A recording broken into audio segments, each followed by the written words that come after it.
Hello, I'm Penny Muse Abernathy. Thank you for the opportunity to be with you today, if only virtually and through the airwaves. I'm sorry I couldn't be with you today. I had another commitment through publishers elsewhere, but I'm delighted to have the opportunity to have a brief session with you and hope to follow up in person later this year.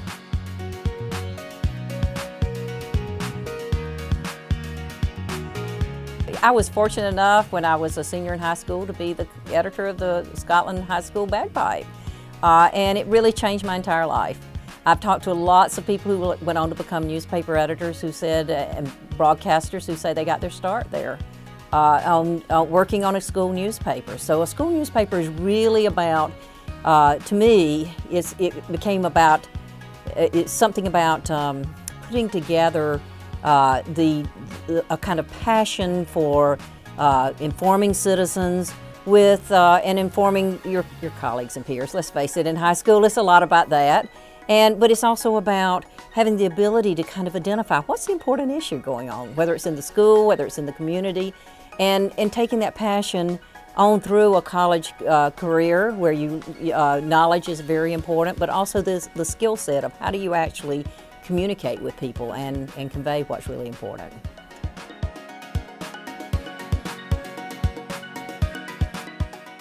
I think we write what we're passionate about, and I think that one of the things I think I missed in my journalism instruction in high school was it was basically focused on skill sets. And there's a really interesting dynamic sweeping across the news landscape right now. So a lot of research in recent years has shown as much as 85% of the news that feeds our democracy, whether we're talking about at the grassroots level all the way up to the national level, comes out of community newspapers. So my first goal with writing the book was to try to get people to see journalism in its much broader perspective. It is very important in helping us identify the important issues, encouraging economic growth, and also helping us get a political and social identity for the community where we grew up in. So there was an instructional goal of trying to get it into high school journalism classes. In fact, the first chapter deals with one of our famous North Carolina papers that won a Pulitzer for taking a very courageous stand back in the 1950s against the Ku Klux Klan. At the time, they had a circulation of about 5,000. Yet you think about what a difference a small paper can make. So my first goal was to kind of make journalism students or aspiring journalism students aware of the fact they can change the world.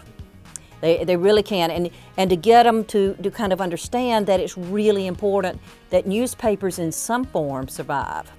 So it's about learning the skills that you need to be a professional journalist going forward.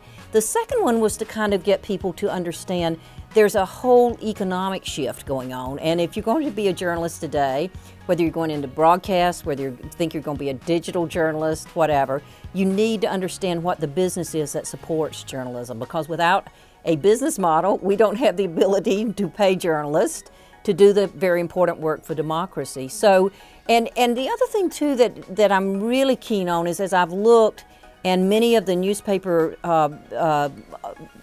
that we know and we've loved have either been sold or been consolidated. More than ever, a high school newspaper has an ability to reach a certain portion of the community.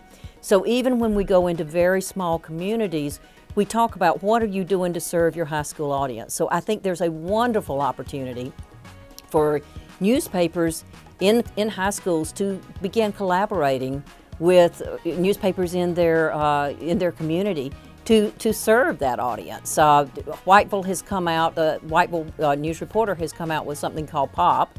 I think it's about people. I cannot remember what POP is, but it's basically a lot of entertainment news, and their slogan is news for anybody who doesn't think old, right? And so they cover a range of things. They've covered everything from fracking all the way over to what the best social hangout is for Saturday night that's coming up. And that's all done by high school students or by students in the community college there. And so I think there's a wonderful opportunity for high school journalism classes to begin reaching out and helping their local newspaper reach an important segment in the community, being the younger readers, but also, and more importantly, helping some of those of us who aren't under 25 anymore. Think about some of the issues that are affecting the young folks in the community.